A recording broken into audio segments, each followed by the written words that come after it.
Hello everyone and welcome back to Bianca Liana. I'm Bianca and I'm here to help you step into your healthiest, hottest, and most healed version of yourself. I had a really great session in therapy and I just wanted to come on here and talk about it a little bit because I feel like there's a lot of misconceptions about therapy. There's always this stigma around going to therapy and like it's for crazy people, or you're messed up, or you need help, or you can't function, or there's something wrong with you. I think a lot of people think there's something wrong with you if you go to therapy. And that simply is not the case. I feel that therapy can benefit every single human being. My ex used to say he was totally fine, he didn't need therapy. This man needed therapy more than anyone in this world. Believe me. Believe me. If you have any questions about that, watch some of my videos. Watch some of my short form videos about it. That'll tell you all you need to know. But everyone needs therapy. Everyone has problems. Everyone has issues.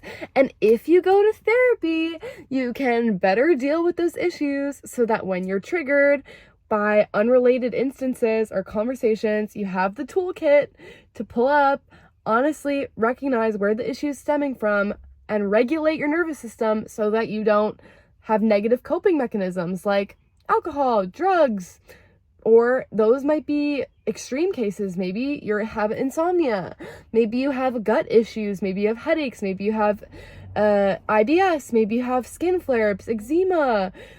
All of your physical symptoms, I swear to God, are connected to unresolved emotional trauma.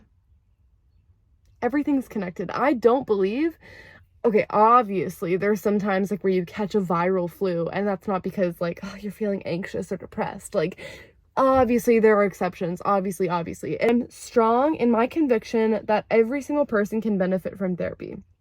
Okay? So I'm going to step down from the soapbox and talk about narcissism.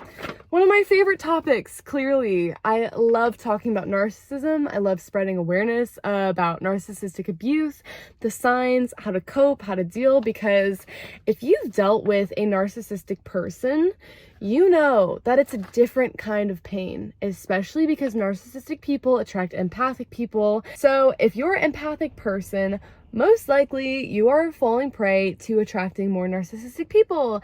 Hence, why you need to be aware of the signs of a narcissist. And disclaimer, my narcissist, my ex-partner, was diagnosed. We went to therapy together. He was diagnosed by a MD professional who saw him interact in countless therapy sessions and was like, you're a narcissist. The term narcissist is definitely trending and people are overusing the term. It's become very cliche and very common to hear, oh, she's a narcissist, oh, he's a narcissist. You can't label them quickly. And that is why I am sharing with you today key points about narcissistic responses to confrontation. I love my therapist. She knows that I really like to sit on information and analyze it and dive deep. So she gave me a little handout that I could sit with and analyze, and I'm going to share with you. When you confront a narcissist with a problem, you say, the way that you said that really hurt me. A narcissist might deny and minimize. They might outright deny doing anything wrong or downplay the severity of their behavior. Example, they're denying, what are you talking about? You're crazy. I did wish her happy birthday. She probably forgot. Minimizing is, oh, it's not that big of a deal. You didn't wish my mom happy birthday. Not everyone needs to be wished happy birthday. That's minimizing, all right? They might do that. They might project. Narcissists often project their flaws onto you, accusing you of very things they are doing. My ex-partner, the narcissist, yeah, that one, he always saw me as a mirror. Every flaw was a reflection of what he was doing. I'm a very nurturing person. I always cook for people I love. I always make sure their needs are met. I'll tell you this story about projection. This man that I was with, he was very inconsistent. He was not caring on a regular basis, if at all. This time where he was renovating a house. One day I had a full day of social plans. It was a Sunday. I saw my friends, I think, for lunch that day, and then I went to my meditation center. I was gone there for a few hours, and then I had dinner with my family. So I didn't see him from morning till night. I come back, and usually I would have brought him food or made some food or done something to care for him. When I got back from this full day of activities, limited contact with him, he was sulking. He was at his computer. I walked in through the door, didn't acknowledge me. Go, hey, how's it going? How's your day? Like, oh, I saw you fix this part of the house. Like, it's looking really good. He's giving me one-word answers, barely acknowledging my existence. I go over there. I'm like, hey, is everything okay? And he's just being super gruff and abrasive and dismissive. And I'm like, do you need a hug? Like, here, come here. And I wrap my arms around him, and I still remember the tone of his voice. He goes, can't you see I'm doing something? And I take a massive step back, and I'm like, oh. So I go upstairs, obviously start crying because I'm very sensitive, and I'm like, what the hell? Like, I don't understand. I just genuinely didn't put the pieces together that he had the expectation of me caring for him, and he felt that I didn't meet that expectation that day. So I take a shower, whatever, we sit down, I sit back down with him. I'm like, what is going on? Like, why are you being so aggressive with me? And he was like, didn't you think to text me once today? And I was like, huh? Like, we did text, what do you mean? He was like, I'm here working all day and you didn't text me all day. And I was like, oh, well, I had a full day as well, and I was, I told you what I was gonna do, blah, blah, blah. He's like, all you do is talk to your mom, all you do is this and that, like, I didn't eat anything today. And I was like, why didn't you order food? He's like, never mind. And he, like, threw this tantrum and held it against me for one day of not acting in a certain way that he wanted me to. Even though, let's say, every single day besides that one instance, I would always check in with him or make him food or do some extra caring, nurturing stuff. That one time I didn't. And the way he exploded and reacted with me was a projection of his own lack of consideration and care. That's a long-winded way to explain projection. Victim playing! Yay! Victim playing. They may try to portray themselves as the victim in the situation to gain sympathy and manipulate you. Super fun. There are so many examples of how someone plays the victim. If you tell someone like, hey, you hurt me, I'm really sad, they will just be like, well, I'm such a bad person then. I guess I'm such a bad boyfriend. I guess I never do anything right. They're playing the victim. They're the hurt ones in that scenario. Yeah, cry me a river. Gaslighting. I feel like I've explained this a few times, but everyone I think knows what gaslighting is. It's a tactic that involves manipulating your perception of reality to make you doubt your own memories and feelings. That never happened. You're crazy. I never said that. You're exaggerating. You're making things up. Those are all phrases that a gaslighter will use at some point or another. Emotional outbursts. When confronted, narcissists might become angry. Sorry, I just remembered something. Aggressive or even verbally abusive. Oh my God. Punching a wall? Anyone? Has anyone experienced a man punching a wall out of anger? My mom sent me this post once that was like, if a man punches a wall, he's subconsciously trying to explain to you how much he wants to hurt you, or he's trying to show how much physical dominance he has over you. I don't know if I believe that. It's a theory out there. But yeah, my ex would punch walls. One time, we were on vacation in Hawaii and we got into an argument and we were like on a walk. We walked back into the hotel room and he kicked off his flip-flops and they like slammed into the wall. Like, I swear to God, like 3-year-olds had more self-control than this 30-year-old man. Year-old man. Like, he literally had temper tantrums. He was verbally abusive. He would scream at the top of his lungs to a woman, to a lady.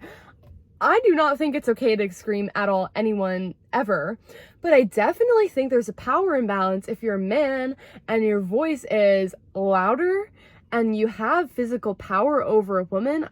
I'm a feminist, okay? Don't get me wrong. Like, I believe women are strong, independent, can fight, have physical strength. But you'd be lying to me if you said that you can fight a man and win.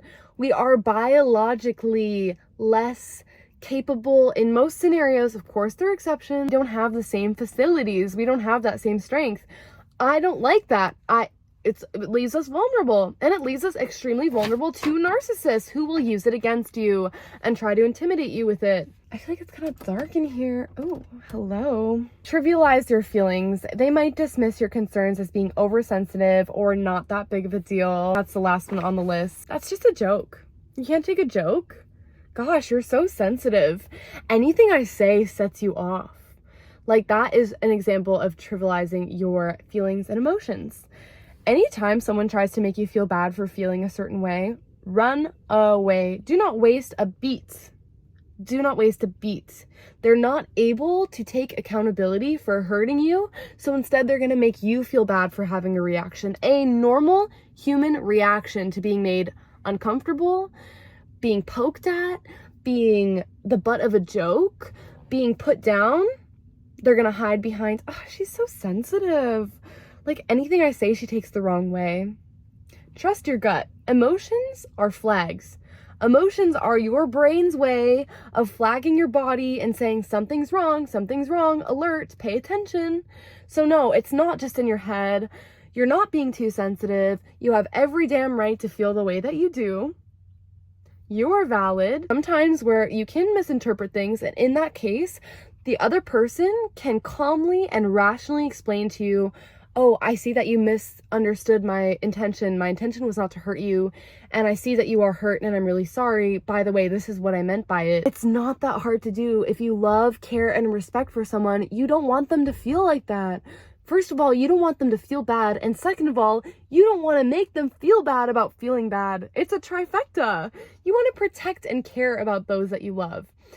Gaslighting them, trivializing their feelings, victim playing, emotional outbursts, projection, denial, and minimizing their feelings does not indicate that you're protective over their heart. And if you're not protecting their heart, what are you doing in their life? It's time that we stop letting people in our lives that hurt us, intentionally or unintentionally. They need to learn. And you don't need to teach them. You can walk away. Like, the energy I spent on this man trying to fix him, wow. And I was told that I'm impatient. Really? I'm impatient? Or maybe you just have the emotional intelligence of a toenail. One of those is true. And I feel like me staying in that relationship for 3.5 years indicates I am a patient ass person, okay? Anyways, I had a very good therapy session, but obviously I'm not over a lot of things and I need to continue going to therapy. And I would encourage you to consider going to therapy because, gosh, what else would I do? Would I just let this fester and boil and then the next partner I have, let it out on them? Even if they're treating me properly, I'm bound to be triggered.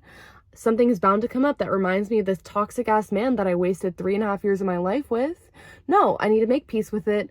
Forgive myself for staying. Forgive him for not knowing better and being a vile, vicious person. That's his problem, not mine. Karma's a bitch. He's gonna feel it one way or another.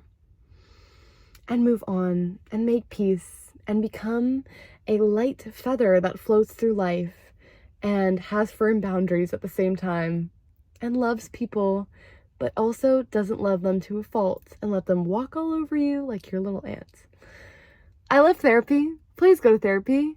I love you. Thanks for watching, and I will see you in the next video. Okay, love you. Bye.